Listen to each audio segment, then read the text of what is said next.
Si no fuera por tu casa, ni siquiera te necesitaríamos aquí. Esa fue la frase. No un grito, no una pelea, no una traición evidente. Solo una frase, dicha como quien comenta el clima, mientras servía el café. Elena lo dijo con la taza, en la mano, sin mirarme, sin elevar el tono, como si yo ya no fuera más que un mueble viejo al que nadie se atreve a tirar, solo por lástima. Y yo sonreí, no porque me hiciera gracia, sino porque, en ese momento exacto, supe lo que iba a hacer. Supe que esa casa ya no era un hogar, que las paredes que había llenado de fotos, las cortinas que yo misma cosí, los muebles restaurados con Alfredo, todo eso ya no me pertenecía. Estaban esperando que muriera para no tener que fingir más, pero yo no les daría ese gusto. A la mañana siguiente, hice lo que jamás pensé que haría, y lo que vi en el rostro de mi hija fue más que arrepentimiento. Fue miedo. Pero eso viene después. Todo comenzó unos días antes, en una de esas tardes tranquilas donde la luz entra sesgada por la ventana del comedor. Dorada, polvorienta, como en las fotos antiguas. Había olor a pan tostado y lavanda. Antonia estaba en el jardín, descalza, leyendo. Matías hablaba por teléfono en la cocina, con esa voz baja que usa cuando cree que nadie lo escucha. Elena me ofrecía un pedazo de bizcocho que yo misma había horneado, como si me hiciera un favor. Todo parecía normal, pero no lo era. Yo debía haber notado la manera en que Elena evitaba mi mirada cada vez que hablábamos de cosas del pasado. Cómo cambiaba de tema cuando mencionaba esto a Alfredo, o cuando hablábamos del futuro, y decía frases como «ya veremos» o «eso se resolverá solo». Frases que en otra época me habrían parecido inofensivas, pero no ahora, no después de escucharla hablar con Matías en la habitación de huéspedes, creyendo que nadie más estaba en casa. «Ya está vieja, Matías, no sabe lo que firma», decía Elena. «No le queda tanto. Y si no actuamos ahora, después va a ser más complicado». No supe si llorar o reír. Mi propia hija, la que llevé en el vientre, la que cuidé cuando tenía fiebre a las 3 de la mañana, la que defendí incluso cuando Alfredo decía que era demasiado consentida. Esa misma Elena estaba planeando deshacerse de mí, y lo peor es que Matías no la detenía. Al contrario. Pero necesitamos pruebas, Elena. No es tan fácil. Tiene sus papeles en regla. Hay que buscar una manera de que parezca que no puede manejar sus asuntos. Y ahí lo supe. Querían incapacitarme legalmente, quitarme la casa, arrinconarme en un rincón de alguna clínica, lejos, invisible, mientras ellos se repartían lo que quedaba, de mí. Fue esa noche que recordé a Raúl, amigo de Alfredo desde la universidad. Siempre leal, siempre discreto. Años atrás, nos había ayudado con la compra de la casa, con la herencia del padre de Alfredo. Yo sabía que podía confiar en él. Lo llamé al día siguiente. «Regina», dijo con esa voz pausada de quien ha visto demasiado. «No me gusta lo que estás insinuando, pero te creo. Ven a verme y trae todo lo que tengas». Comencé a recolectar todo. Papeles, contratos, testamentos, fotografías, facturas. Me di cuenta de que había muchas cosas que estaban desapareciendo. Cajas que yo había guardado en el altillo ya no estaban. Carpetas con documentos habían sido revisadas. Hasta mi diario lo habían leído. Lo confirmé una tarde en la que Elena me miró fijo y dijo: «No deberías escribir cosas que puedan malinterpretarse, mamá. A tu edad, una palabra mal escrita puede parecer delirio». No respondí. Solo asentí con la cabeza, y esa misma noche cambié la cerradura del armario donde guardaba todo lo importante. Me convertí en una mujer invisible. Dejé de hablar de mí, de mis planes, de mis recuerdos. Comencé a escuchar más, a fingir, a dejar que creyeran que me estaba apagando, que me perdía en pensamientos sin sentido. Incluso fingí olvidar algunas cosas a propósito, para que bajaran la guardia. Mientras tanto, Raúl y yo trabajábamos en silencio. Me ayudó a tal actualizar el testamento, a vender discretamente una propiedad que Alfredo me había dejado en el sur, a abrir una nueva cuenta bancaria a la que solo yo tenía acceso, a transferir el título de la casa a un fideicomiso que Elena ni siquiera sabía que existía. Pero todo eso debía hacerse sin levantar sospechas. Y fue Antonia quien me dio la pista más clara de que el tiempo se agotaba. Una noche, entró a mi cuarto con una taza de leche caliente y me dijo en voz baja: «Mamá y papá dicen que te estás volviendo loca, pero yo sé que no. Yo te escucho, abuela». Me temblaron las manos. Antonia era mi niña, mi pedacito de verdad en medio de ese teatro. La abracé fuerte y supe que lo hacía no solo por mí, sino por ella. Al día siguiente, Elena organizó una cena. Dijo que era para celebrar en familia. Invitó a Matías, obviamente, y trajo una botella de vino costoso que yo no había visto nunca. Se vistió como si fuese a recibir a un ministro. Todo era sonrisas forzadas, brindis vacíos, miradas cargadas. Y en medio de todo, soltó la frase, esa frase: «Si no fuera por tu casa, ni siquiera te necesitaríamos aquí». Matías no dijo nada. Antonia bajó la mirada y yo sonreí. No dije una palabra. Solo pensé: ya está. Ya no necesito más pruebas. Ahora es mi turno. Esa noche, después de escuchar esa frase, no dormí. Me quedé sentada en el borde de la cama, mirando el pasillo a oscuras, escuchando el tic-tac del reloj del comedor que Alfredo había colgado hacía tantos años. Pensaba en todo lo que había entregado.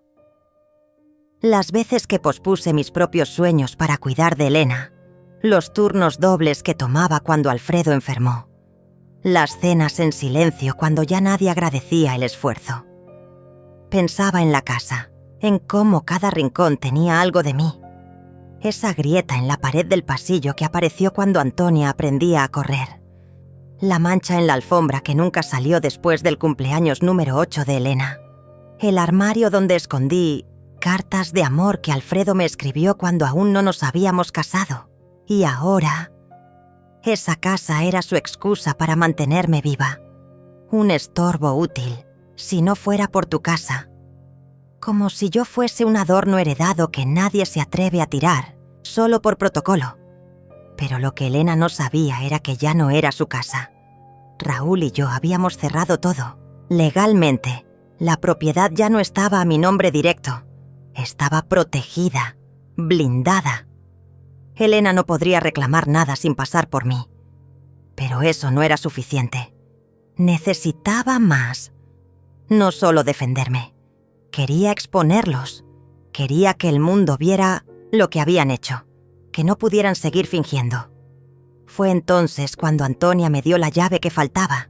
Una tarde, mientras hacíamos galletas juntas, me dijo: «Abuela, mamá dice cosas feas de ti cuando estás en el jardín. Y papá graba las llamadas que haces». Me congelé. «¿Qué tipo de cosas, mi amor?» «Dice que vas a terminar en un lugar con otras señoras que no se acuerdan de nada y que ella va a poder hacer lo que quiera con la casa». Me arrodillé frente a ella. Le tomé las manos.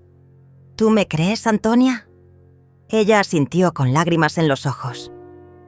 «Yo sé que tú no estás loca, abuela. Yo sé». Fue ahí cuando decidí actuar. Pero no como Elena esperaría. No con gritos ni con reproches. No con súplicas ni con drama. Lo haría a mi manera. Silenciosa, precisa, definitiva. Pasé los días siguientes fingiendo debilidad. Dejé la estufa encendida a propósito. Puse la leche en la alacena. Hice como que confundía los días. Todo para que Elena se sintiera confiada. Para que bajara la guardia. Y funcionó. Una mañana la encontré en el estudio revisando papeles que no le pertenecían. No sabía que la cámara que Antonia me había ayudado a instalar en secreto Estaba grabándolo todo. «¿Qué haces ahí?», le pregunté con voz suave. «Buscando los recibos del gas. Dijiste que no los encontrabas, ¿recuerdas?». Mentía sin pestañear. Sonreí. Fingí confusión. La dejé seguir. Cada noche revisaba los videos. Grabé conversaciones, tomé fotos, guardé copias de todo. Incluso grabé una llamada en la que Matías decía: «Si firmamos esos papeles, en 2 semanas ya no podrá decidir nada, ni su nombre podrá usar sin autorización médica». Era suficiente. Con Raúl armamos un expediente completo, fecha por fecha, documento por documento, hasta los posts en redes sociales que Elena publicaba con frases como «La vejez no es excusa» para manipular, estaban guardados. El siguiente paso fue desconectarme. Literalmente, eliminé mis redes sociales, cerré cuentas, cambié números. Vendí discretamente unas joyas que Alfredo me había regalado y que aún guardaban valor. Puse todo en una maleta pequeña, la misma que llevé cuando me casé con él, y esperé el momento adecuado. Ese momento llegó un viernes. Elena organizó otra cena, esta vez con más vino. Matías trajo una carpeta que no se molestó en esconder. Antonia estaba extrañamente callada. La conversación giraba en torno a temas legales, pero disfrazados de preocupación. «Mamá, necesitamos hablar de tu futuro», dijo Elena sin rodeos. «No es sano que vivas sola. No puedes manejar una casa entera a tu edad. Pensamos que lo mejor sería que estuvieras en un lugar donde puedan cuidarte». No respondí. Matías abrió la carpeta. «Aquí tenemos unos formularios. Solo es para evaluar. Nadie te está obligando». Mentira tras mentira. «¿Y qué pasa con esta casa?», pregunté con voz suave. «La vamos a mantener por ti», dijo Elena sin mirarme. «No te preocupes», mentían. Todo el cuerpo les gritaba la verdad. «¿Y Antonia?», pregunté. «Va a estar bien, mejor que ahora». Entonces supe que había llegado la hora. Me levanté con calma. Fui al dormitorio. Tomé la maleta. Volví al comedor. Elena frunció el ceño. Matías se puso tenso. «¿Qué haces, mamá?». «Lo que debería haber hecho hace años», dije. Y salí por la puerta, sin gritar, sin llorar. Me fui. No al azar, no al vacío. Me fui a un apartamento pequeño que había alquilado bajo otro nombre, con ayuda de Raúl.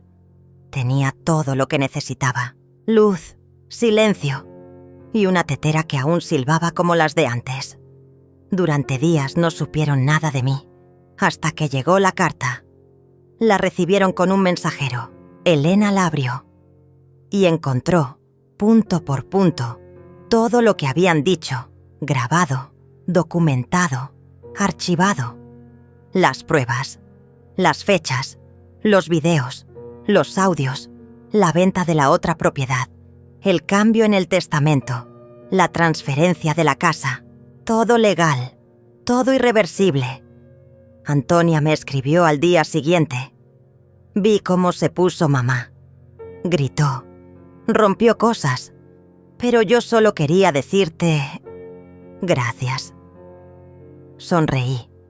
Había empezado el final. Esa mañana, después de la carta, el silencio fue absoluto. Me imaginé la escena con claridad.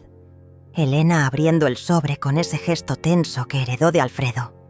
Matías detrás de ella, cruzado de brazos, intentando mantener la compostura. Y Antonia, quieta, observando. Ella siempre observaba. No hubo llamadas, no hubo mensajes, solo un vacío denso, como la calma que precede a una tormenta. Raúl me había dicho que sería así, que primero llegaría la negación, luego la furia, después las amenazas. Y tenía razón. 3 días después, alguien golpeó la puerta de mi nuevo apartamento. No abrí. Volvieron esa misma noche. Escuché la voz de Elena al otro lado. «Mamá, Regina, abre». Tenemos que hablar. Tenía la voz rota. Casi desesperada, me quedé sentada, inmóvil, con la tetera silbando de fondo. El vapor se mezclaba con la luz cálida del atardecer. No dije una palabra. Solo esperé a que se cansaran. La segunda carta ya estaba lista. Era más corta, más precisa. Un párrafo bastaba para dejar claro que todo intento de contacto debía ser legal y que cualquier violación sería documentada. La envié al día siguiente. Después de eso, vino el ataque digital. Matías publicó en su perfil una foto mía con Antonia, acompañada de un texto cargado de manipulación emocional. A veces, quienes más amamos son quienes más nos dañan. No se trata de dinero, sino de dignidad. Oraciones para mi familia. Lo archivé. Elena compartió un video hablando sobre la difícil tarea de cuidar a un padre anciano que se niega a aceptar ayuda. Ni siquiera usó mi nombre. Solo hablaba de ella, como si yo ya no fuera persona. Lo grabé también. Me dolía, sí, ver cómo distorsionaban la historia, cómo intentaban ganar simpatía mientras apuñalaban mi memoria. Pero no respondí. No entré en su juego. Cada publicación era una piedra más en el muro que estaban construyendo para aislarse de la verdad. Y entonces llegó Antonia. Apareció un miércoles, justo cuando la lluvia golpeaba los cristales como si quisiera entrar. La vi desde la ventana. Llevaba su chaqueta roja y una mochila colgando floja del hombro. Abrí la puerta sin preguntar. ¿Puedo quedarme un rato?, dijo. Solo asentí. Se sentó en el sillón del rincón, el que Alfredo solía usar para leer. Sacó una libreta y empezó a dibujar. No preguntó nada, no explicó nada. Solo estuvo ahí, conmigo.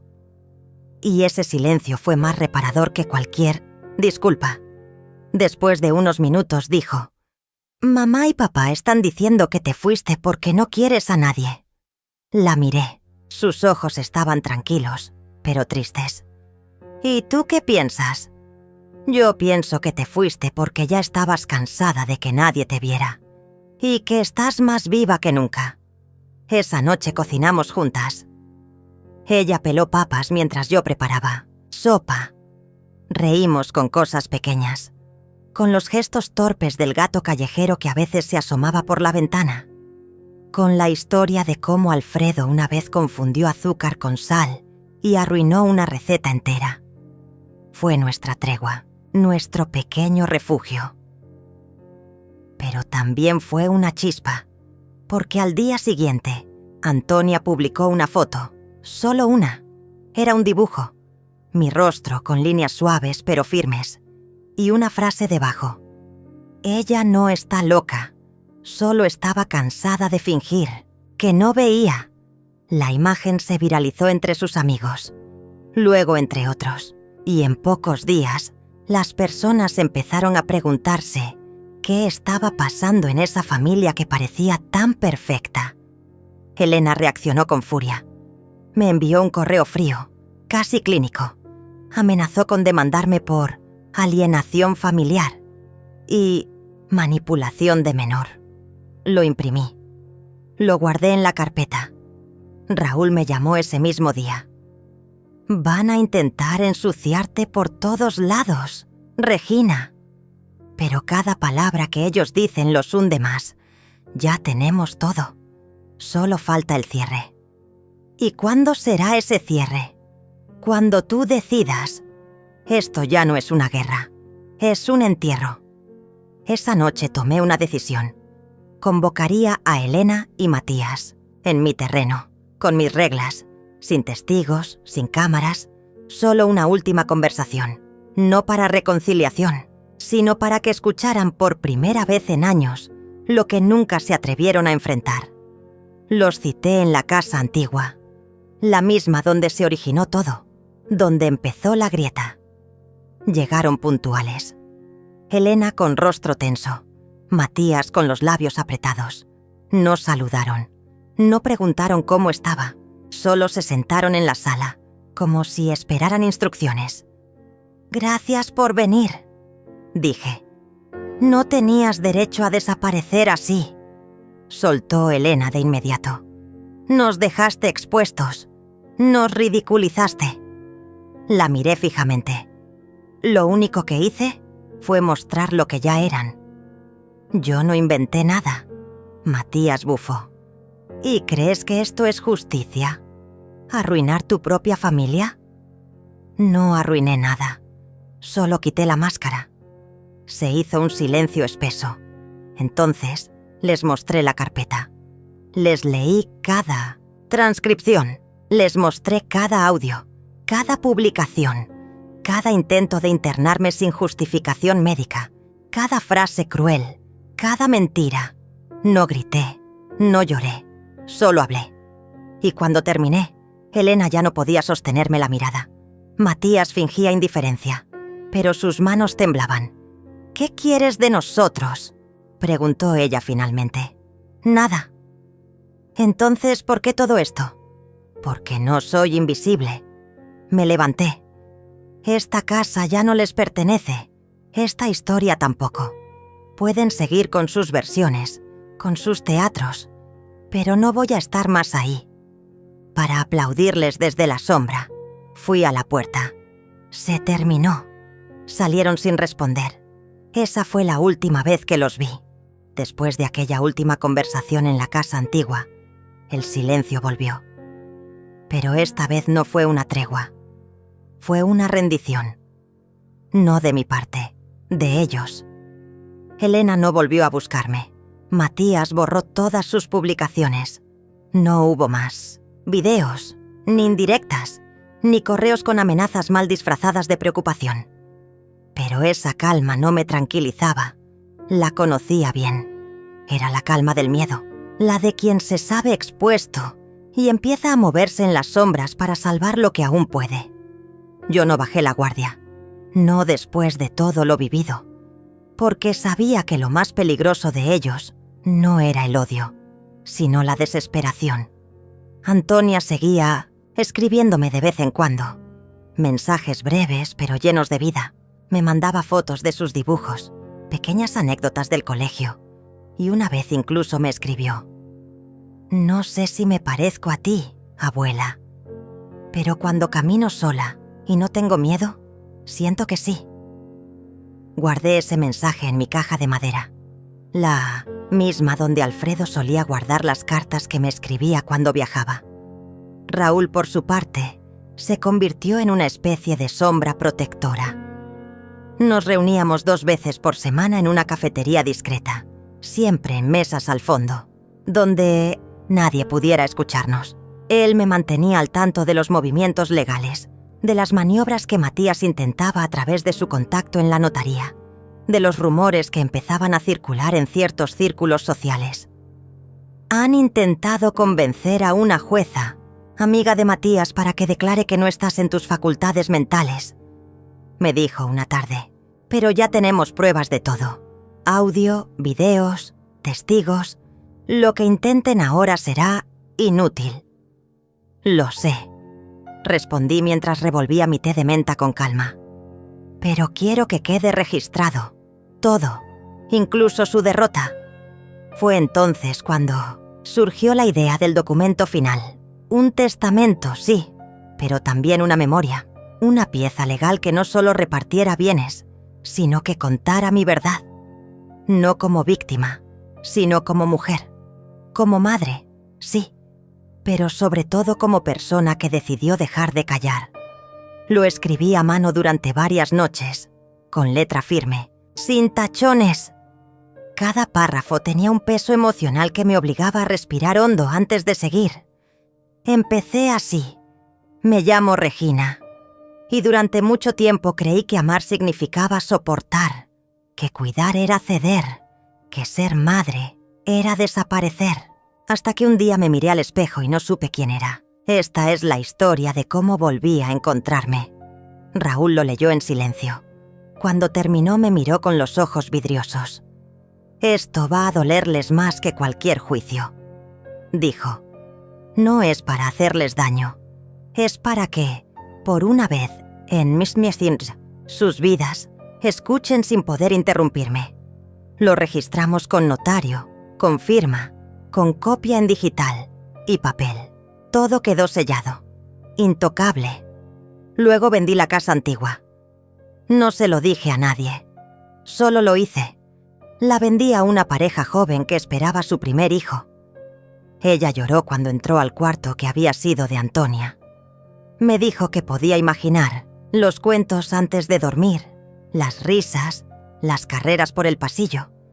Y por primera vez en años, sentí que aquella casa tendría una historia digna, no perfecta, pero limpia.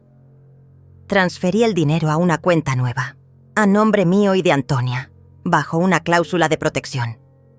Si algo me ocurría, solo ella podría acceder a él. Lo hice no por venganza, sino por reparación. Había terminado de atar cada cabo cuando llegó el contraataque. Una demanda. Elena me acusaba de abandono emocional, de manipulación de menores, de alienación familiar. Usaba frases que jamás dije, tergiversaba eventos, presentaba testimonios de conocidos suyos. Todo un espectáculo patético disfrazado de legalidad. Raúl sonrió cuando lo vio. Se acaban de cavar su propia tumba. Respondimos con un dossier de más de 100 páginas. Capturas de pantalla, audios, videos, testigos, el informe de mi terapeuta. Y mi testamento manuscrito, con cada línea respaldada por fechas, contextos, hechos. La audiencia se programó para dentro de 2 meses, y en ese tiempo, ellos intentaron todo. Llamadas, llorando, cartas con letra temblorosa que intentaban despertar lástima, incluso un video de Matías diciendo que, si algo me pasa, que se sepa que la amé como a una madre. Pero yo ya no era la misma. No abrí cartas, no vi videos, no respondí llamadas, no porque estuviera cerrada al perdón, sino porque entendí que el perdón no se pide con lágrimas falsas. Se construye con hechos. Una tarde, mientras tomaba té en el balcón, Antonia llegó sin avisar. Traía una libreta en las manos. «¿Puedo leerte algo?» Asentí. Abrió la libreta y empezó. Ella no gritaba, pero su silencio era un eco que rompía muros. No se vengó, pero su justicia dejó cicatrices. No se fue, pero hizo que nadie más pudiera quedarse. Mi abuela no huyó, se eligió. Me tembló la taza. No pude evitar llorar. ¿Lo escribiste tú? Sí, para la escuela. Teníamos que hablar de una mujer valiente. Me abrazó. Ese momento fue mi veredicto. Ya había ganado. La sala del juzgado era más fría de lo que imaginé. No por la temperatura, sino por la ausencia de humanidad. Las paredes grises, la luz fluorescente que no perdonaba las ojeras ni las arrugas, el murmullo constante de papeles moviéndose, como si las palabras pudieran borrar años de silencio. Me senté en la segunda fila, justo detrás de Raúl. Él giró levemente el rostro y me dedicó una mirada serena, como si dijera sin decir: «Estamos listos». Llevaba ese maletín negro de cuero que pertenecía a Alfredo. Me estremecí al verlo. No por nostalgia, sino por certeza.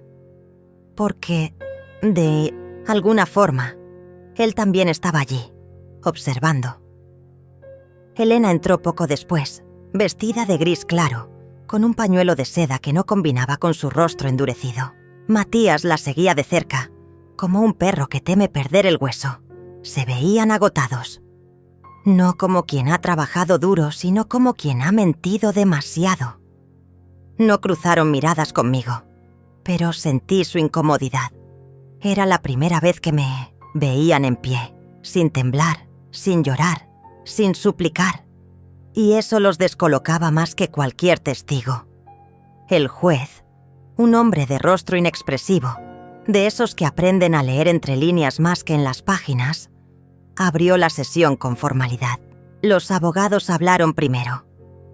Yo no escuché todo. No hacía falta. Cada palabra ya había sido dicha en otras versiones, en otras escenas, pero cuando el abogado de Elena mostró una fotografía mía, una donde estoy sentada en el jardín, mirando hacia abajo, con expresión de tristeza, y dijo: «Esta mujer ha manipulado a su hija durante años, ocultándose tras una fachada de fragilidad». Algo se quebró dentro de mí. No de dolor, de lucidez. Era momento de hablar. Raúl se levantó y pidió la palabra en mi nombre. El juez lo concedió. Me puse de pie. Sentí cómo el silencio se tragaba el aire. Caminé hasta el estrado sin apuro. Cada paso era una afirmación. Cada segundo, una reconquista. Me dieron el micrófono. No leí papeles. No usé tecnicismos. Solo hablé. Me llamo Regina. Y durante muchos años me creí invisible. Pensé que cuidar era desaparecer, que amar era ceder, que ser madre era soportar, sin condiciones. Me equivoqué, no porque amar esté mal, sino porque olvidar quién eres para agradar a otros es una forma lenta de morir. Vi los ojos de Elena llenarse de algo parecido al miedo. No por mis palabras, por lo que significaban que no tenía control sobre mí. Me acusaron de manipulación, pero fui yo quien cedió mi firma para que mi hija tuviera su primera casa. Fui yo quien vendió parte de mis joyas para pagar la educación de su esposo. Fui yo quien cuidó de mi nieta mientras ellos se iban de viaje. ¿Dónde está la manipulación? ¿En dar sin pedir? ¿En confiar sin condiciones? Raúl abrió el maletín, sacó un cuaderno. Mi cuaderno. El que escribí a mano, con cada página numerada, firmada y fechada. Lo depositó sobre la mesa del juez, como si fuera una piedra sagrada. «Este documento», dijo, «contiene cada transacción, cada fecha, cada renuncia que hizo mi clienta durante más de 20 años, no como prueba de su generosidad, sino como testamento de su silencio. Hoy ha decidido romperlo». La abogada de Matías intentó interrumpir, pero el juez levantó la mano. «Continúe, señora Regina. No busco venganza, busco verdad. Porque durante mucho tiempo me hicieron creer que si hablaba, perdía. Que si decía lo que veía, era desleal. Que si defendía lo mío, era egoísta. Pero hoy entiendo que callar me estaba matando más que cualquier enfermedad». Volví a mi asiento. No, temblé, no lloré, solo respiré. El juicio no terminó ese día, pero la sentencia ya estaba dictada en otro plano, en el de la dignidad. Durante las semanas siguientes, las grietas en la fachada de Elena y Matías se hicieron visibles, una por una. Sus redes sociales, antes llenas de fotos familiares perfectas, quedaron vacías. Comentarios preguntando por Antonia. Otros señalando que algo no cuadraba, que esa mujer, yo, no parecía tan monstruosa. El director del colegio de Antonia llamó a Elena para pedir explicaciones sobre un incidente con una profesora. Matías fue citado por la fiscalía por inconsistencias en unas declaraciones patrimoniales. Pequeñas derrotas, pero certeras. Mientras tanto, yo seguía mi vida con una tranquilidad que nunca antes conocí. No por ausencia de conflicto, sino por presencia de claridad. Cada mañana tomaba mi té en el mismo balcón donde Alfredo solía leer el periódico. A veces, sentía que él me observaba desde la silla vacía frente a mí. No como un fantasma, como una afirmación. Una tarde recibí un sobre sin remitente. Lo abrí con calma. Era una hoja escrita a mano, con la letra temblorosa de Elena. «Mamá, no sé si puedas perdonarme, pero he descubierto que en tu silencio había más amor que en todos mis gritos. No te pido que vuelvas. Solo quería que supieras que estoy empezando a entender». No respondí. No porque no sintiera, sino porque algunas respuestas no se dan con palabras, se dan con acciones. y la mía fue cerrar el sobre y guardarlo en la caja donde estaba el dibujo de Antonia, junto con el mensaje: se eligió, no planeo, borrar a Elena de mi historia. Solo la he puesto en su lugar, como una advertencia silenciosa de lo que pasa cuando el amor se confunde con dominio. Y Matías, bueno, él ya ni siquiera se menciona en las reuniones. Su nombre se ha vuelto una ausencia, un susurro incómodo que nadie quiere pronunciar. A veces pienso que esa es su mayor condena: ser olvidado por quienes intentó controlar. Raúl me visita, cada viernes. Hablamos poco, compartimos silencios. Él sabe que no necesito protección, solo presencia. Y Antonia viene cada fin de semana. Trae cuentos, risas, dudas, heridas.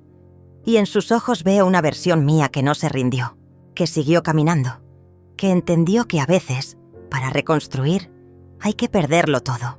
La lluvia no había cesado desde la madrugada. Golpeaba los vidrios con una insistencia que parecía querer entrar, como si el cielo también tuviera algo pendiente por decir. Me senté en la mesa de la cocina, con la taza entre las manos. El té humeaba, pero yo no tenía prisa.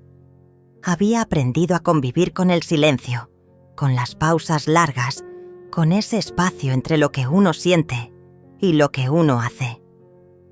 Raúl había dejado sobre la encimera un pequeño sobre de papel madera. Lo abrió, despacio, casi con ceremonia. Sacó una copia del Nuevo Testamento, el documento que oficialmente excluía a Elena y a Matías de todo. Lo firmaste con una serenidad que me dio miedo, Regina, me dijo cuando lo llevamos al notario. No era miedo, le respondí. Era certeza. Lo que me ataba ya no era amor, era el peso del hábito. Y decidí cortar.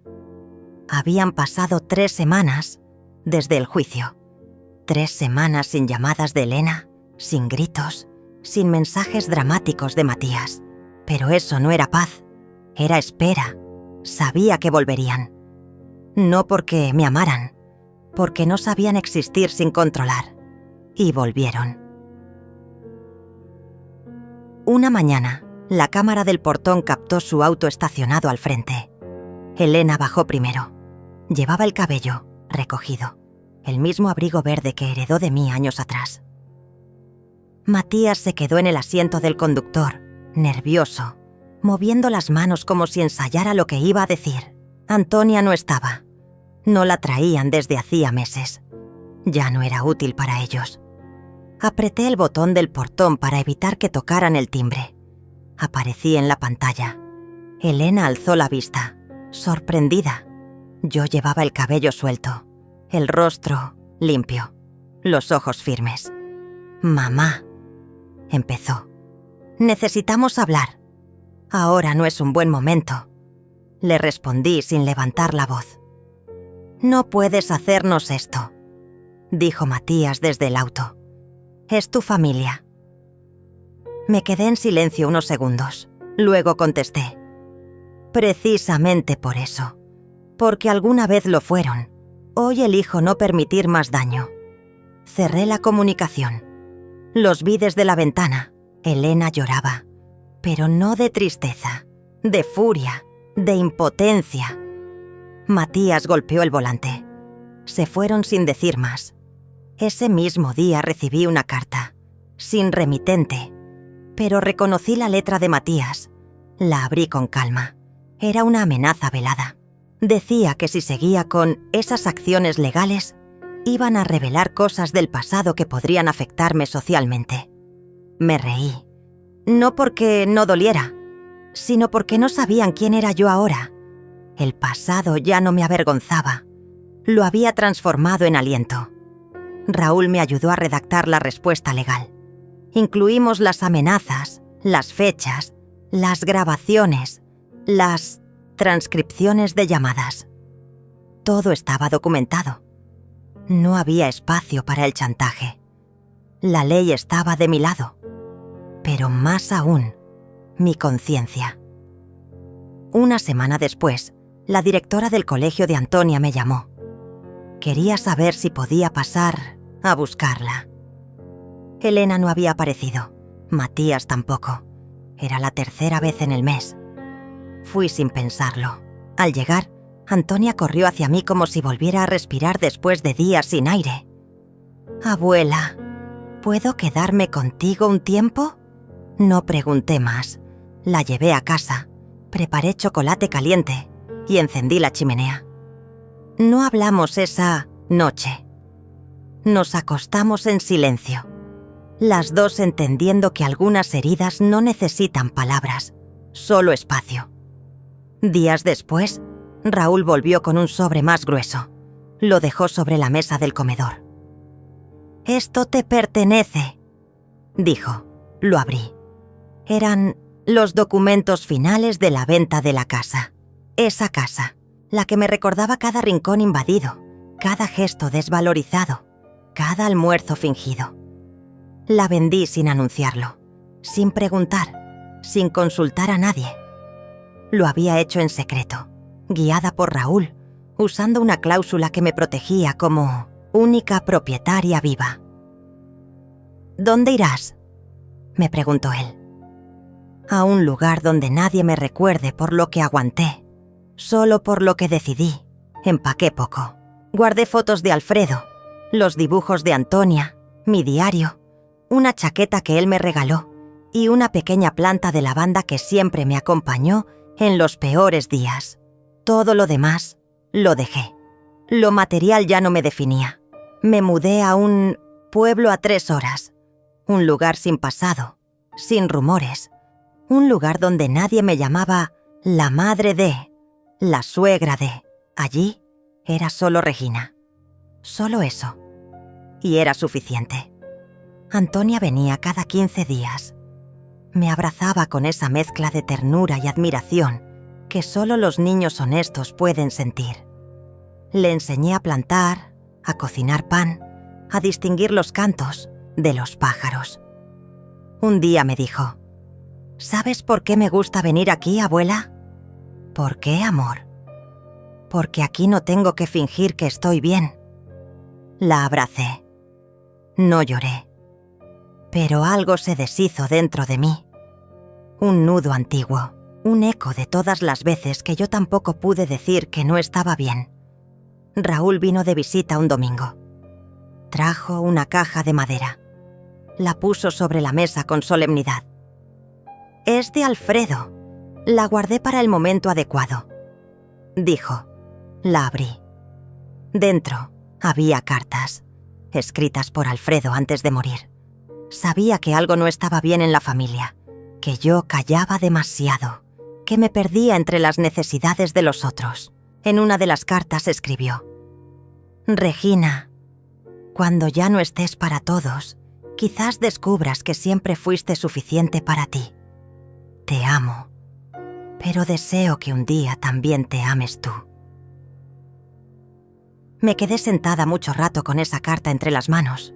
Era como si Alfredo me hablara desde la eternidad, como si siempre lo hubiese sabido, como si siempre hubiese esperado que yo me viera. Esa noche dormí profundo. No soñé con Elena, ni con Matías. Soñé conmigo, caminando por un campo abierto, sin paredes, sin relojes, sin voces ajenas. Por primera vez en décadas, no esperaba que sonara el teléfono. Y no sonó. Pasaron los días en ese refugio que había construido con paciencia y cuidado.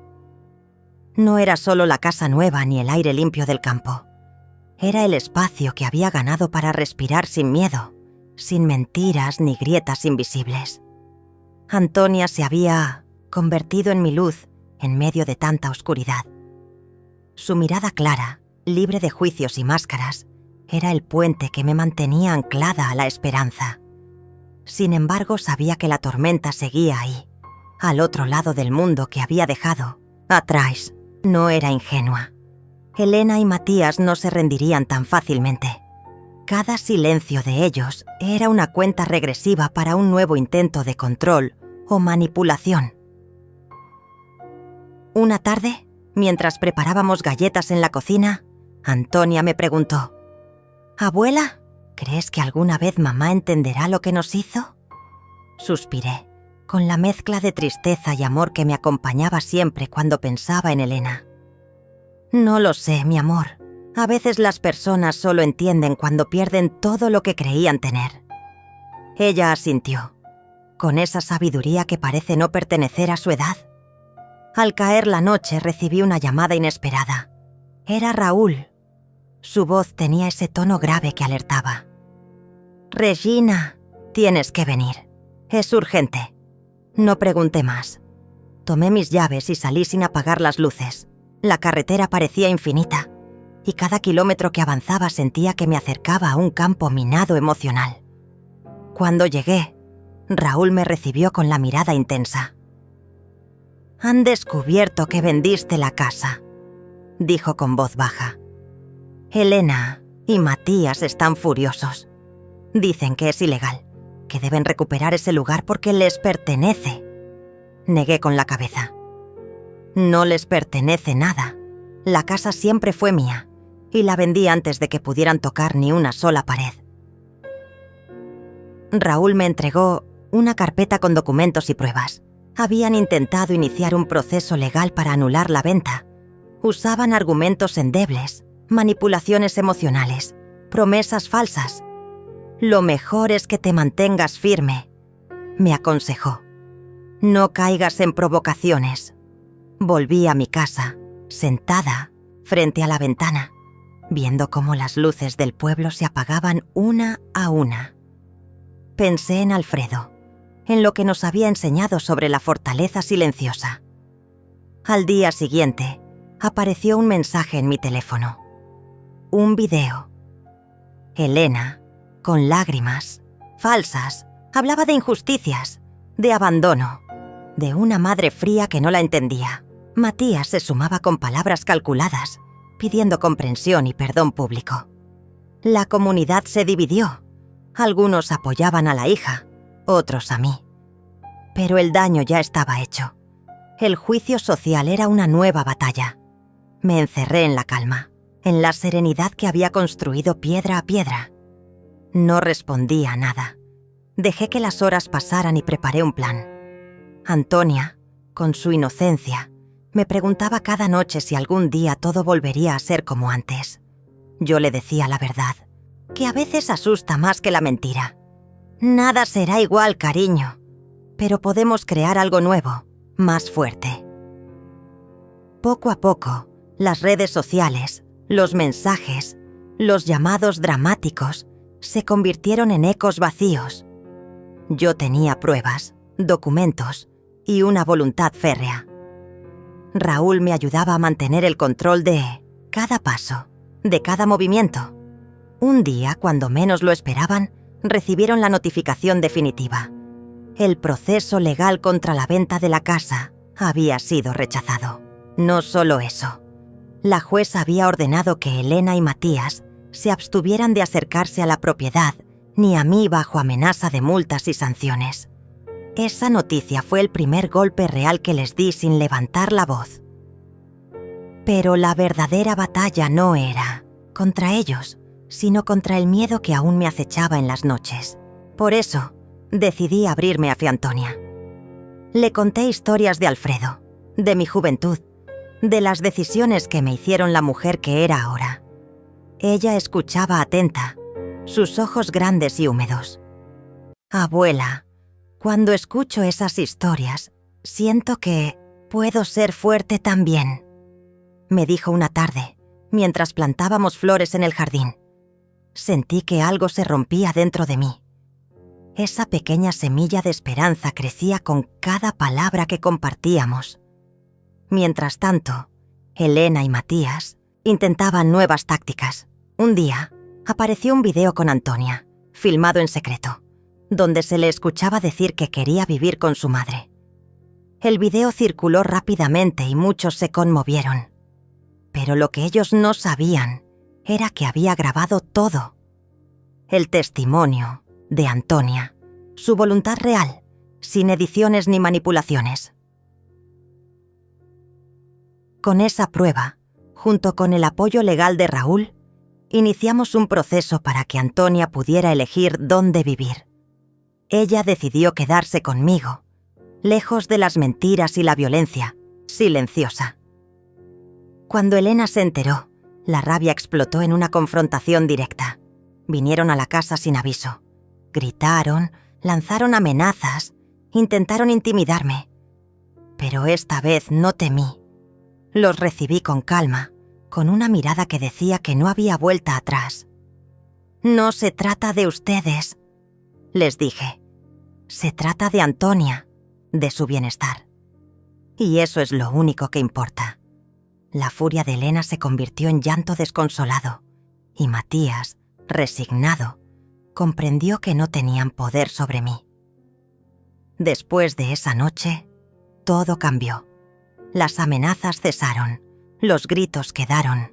En el pasado, Antonia y yo vivimos en paz, y yo, en esa paz, encontré la fuerza para cerrar capítulos que creía abiertos para siempre.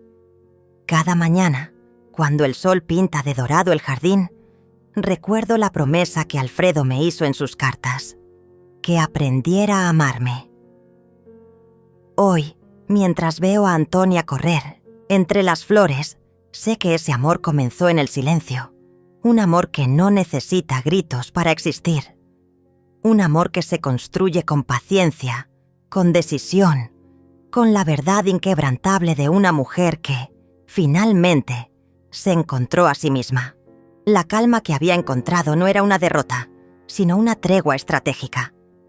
Elena y Matías, aunque vencidos en la batalla legal, no habían abandonado la guerra silenciosa que libraban desde las sombras.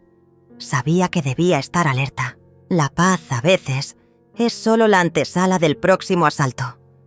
Por eso me mantuve firme, pero vigilante. Raúl seguía siendo mi apoyo incondicional, la voz de la razón en medio del caos. Él había conocido a Alfredo desde hacía años y entendía que el legado de mi esposo no podía quedar manchado por la codicia y el egoísmo. Juntos, revisábamos documentos, recibíamos notificaciones y nos preparábamos para cualquier eventualidad. Antonia era mi faro. En ella veía reflejada la posibilidad de un futuro distinto, libre de engaños y manipulaciones. La nieta, con su mirada limpia y su amor incondicional, me recordaba cada día que la fuerza de una familia no siempre reside en la sangre, sino en la confianza y el respeto. Una tarde, mientras el sol caía en tonos dorados sobre el jardín, Antonia y yo compartíamos un té en la vieja mesa de madera. Ella jugueteaba con una pequeña planta que habíamos sembrado juntas, un símbolo de nuestra nueva vida. Fue en ese momento cuando sentí la presencia de Raúl detrás de la ventana, observando en silencio, guardián invisible. «Abuela, ¿crees que mamá alguna vez podrá cambiar?», me preguntó con voz suave, sin dejar de mirar la planta. Tomé su mano, apretándola con ternura. «Elena es una historia que aún está por escribirse», respondí. «Pero nosotras escribimos la nuestra, y esa es la que importa». No hubo más palabras. La complicidad entre nosotras era un refugio que nadie podría romper. Sin embargo, la tranquilidad se quebró una noche cuando recibí un mensaje anónimo en el teléfono. Era una foto de la antigua casa, la que ya no me pertenecía, con una sombra oscura en la ventana. Mi corazón se aceleró y una oleada de recuerdos dolorosos inundó mi mente. Sabía que era una advertencia, un intento de infundir miedo. No respondí. En cambio, llamé a Raúl y le pedí que reforzara la seguridad alrededor de Antonia y de mí. No podía permitir que el miedo volviera a gobernar mi vida. Los días siguientes fueron tensos. Elena y Matías continuaban con sus maniobras, esta vez intentando involucrar a Antonia en sus juegos. Pero la niña, protegida por un amor genuino y sincero, resistía con valentía. Un domingo por la mañana, mientras preparábamos el desayuno, Antonia se acercó con una carta en la mano. La había encontrado en el buzón, sin remitente, pero con una caligrafía familiar. La abrí con cuidado y leí en voz baja: «Si no fuera por tu casa, ni siquiera necesitaríamos que estés aquí». Sentí que el mundo se detenía por un instante. Las palabras resonaban como un eco frío y despiadado, un veneno dirigido directamente a mi corazón.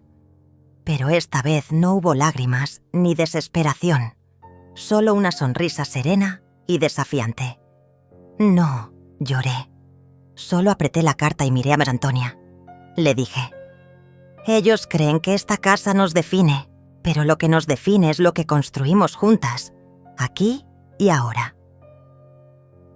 A partir de ese día comencé a actuar con más determinación. Cada movimiento era calculado, cada palabra medida. No era solo una cuestión de defender un patrimonio, sino de recuperar mi dignidad y el respeto que me habían arrebatado. Con la ayuda de Raúl, reuní todas las pruebas necesarias para iniciar un proceso que cortaría definitivamente los lazos tóxicos que me ataban a Elena y Matías. No solo se trataba de la casa, sino de la herencia emocional que ellos intentaban usurpar. La noche que envié los documentos al abogado fue una de las más importantes de mi vida. Cerré los ojos y respiré profundo, sintiendo el peso del pasado desprenderse de mis hombros. La justicia silenciosa que había esperado durante tanto tiempo comenzaba a tomar forma. Mientras tanto, Antonia se convirtió en la mensajera de esa nueva esperanza. Su inocencia y amor puro rompían las barreras del resentimiento y el dolor. Una tarde, en el jardín, ella me dijo: «Abuela, un día escribiré nuestra historia para que nadie olvide que el amor siempre gana». Sentí una lágrima rodar por mi mejilla, pero no era de tristeza. Era la liberación de años de silencio y sufrimiento. Los días se fueron convirtiendo en semanas y las semanas en meses. La batalla legal avanzaba y con ella la certeza de que la verdad prevalecería. Elena y Matías intentaban desesperados reescribir la historia con falsas acusaciones y manipulaciones, pero yo estaba preparada. Cada carta dramática, cada amenaza vacía, era recibida con calma y pruebas irrefutables. Raúl estaba a mi lado en cada paso, firme como siempre, recordándome que la fortaleza no se mide en gritos, sino en acciones. El momento del enfrentamiento final llegó una mañana fría de otoño. Elena y Matías se presentaron en la puerta, esta vez con un semblante diferente, cansados, derrotados, pero aún tratando de aparentar control. «Regina», dijo Elena con la voz quebrada, «esto no termina aquí. La familia es lo único que importa». Miré a Matías, luego a Elena y finalmente a Antonia, que me observaba con una mezcla de orgullo y esperanza. «La familia también duele cuando es falsa», respondí. «Pero yo elegí mi familia, y es esta», dije señalando a Antonia y a Raúl. «No necesito su mentira ni su manipulación». Dieron media vuelta y se alejaron, sabiendo que habían perdido algo que nunca podrían recuperar: mi confianza y mi respeto. Esa noche me senté en el porche, mirando las estrellas. Antonia se acurrucó a mi lado y Raúl encendió un cigarro con tranquilidad. «Lo lograste, Regina», dijo. «Lo que parecía imposible, ahora es realidad». No respondí, solo miré al cielo y susurré: «Nunca más».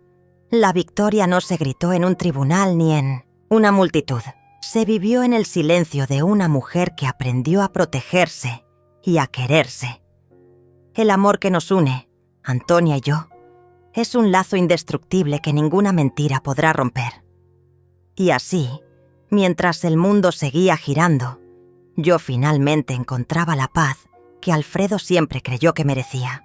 La madrugada había caído sobre la ciudad, pero en mi pequeño refugio, la luz tenue de una lámpara de mesa se mantenía encendida. La casa, aquella que una vez fue un campo de batalla invisible, ahora respiraba calma, como si entendiera que su dueña Había encontrado un nuevo lugar en el mundo. Cerré la puerta con suavidad.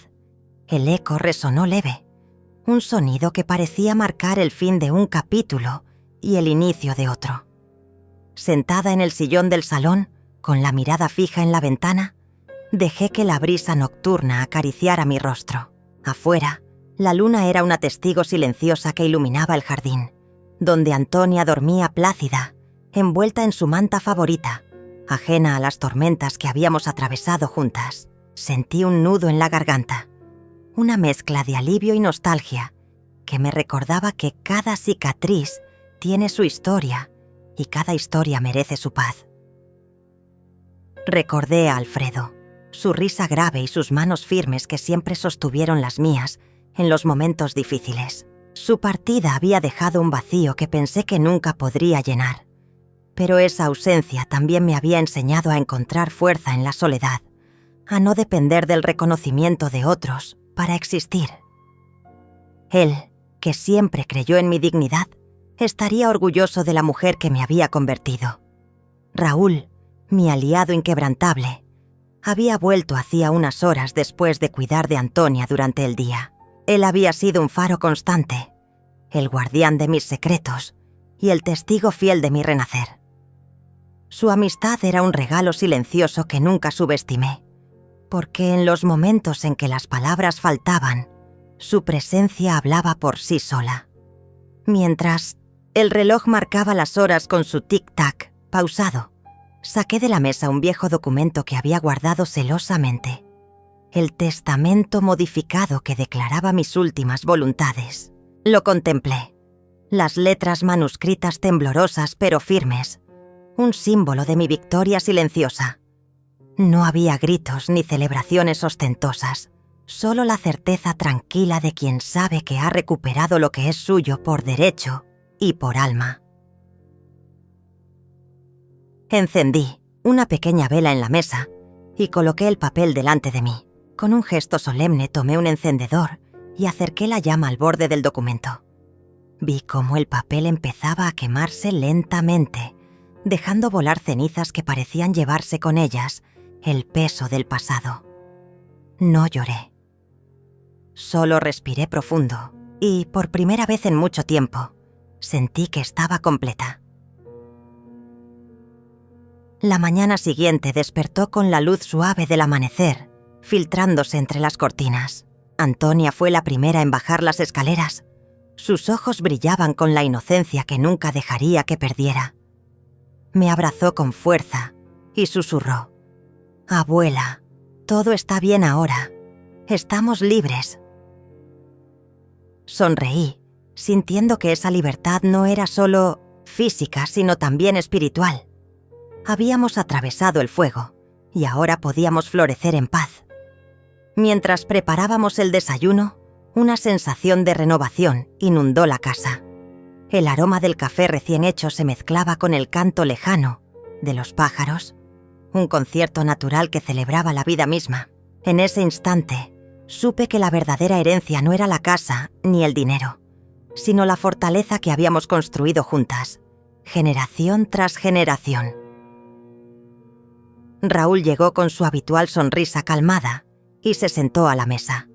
Sus ojos mostraban respeto y cariño, y levantó su taza en un brindis silencioso. «Por ustedes», dijo, «por las mujeres que luchan sin ruido y ganan sin estruendo». Elena no apareció. Su ausencia ya no era un golpe, sino un alivio. Ella había elegido un camino que no era el nuestro, y yo había elegido dejarla ir sin rencores, con la esperanza de que algún día comprendiera que el amor no se impone ni se manipula. Esa noche, mientras el cielo se teñía de un azul profundo, me senté en el porche con Antonia, viendo cómo las estrellas comenzaban a parpadear una a una.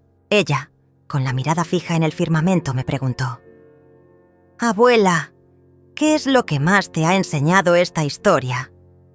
La miré, tocando suavemente su cabello. «Que la vida es como este cielo», respondí. «A veces se nubla, parece que todo se pierde en la oscuridad, pero siempre, siempre, vuelven las estrellas, y con ellas, la esperanza. Guardamos silencio, compartiendo un instante de complicidad que no necesitaba palabras. La casa a nuestro alrededor era un santuario renovado, testigo de una batalla ganada no con furia, sino con paciencia y sabiduría. Cuando la brisa nocturna trajo consigo el aroma de la tierra mojada, supe que había llegado el momento de cerrar el último capítulo. Me levanté. Caminé hacia el armario donde guardaba los recuerdos más dolorosos y con una calma profunda cerré la puerta de golpe. Esa puerta, igual que mi pasado, quedaba sellada para siempre. Apagué las luces, dejando que la oscuridad abrazara la habitación. Y en ese silencio pleno, supe que la victoria más grande no es la que se escucha, sino la que se siente en el alma, porque ellos nunca más tocarían mi nombre, y yo nunca más volvería a ser aquella mujer invisible.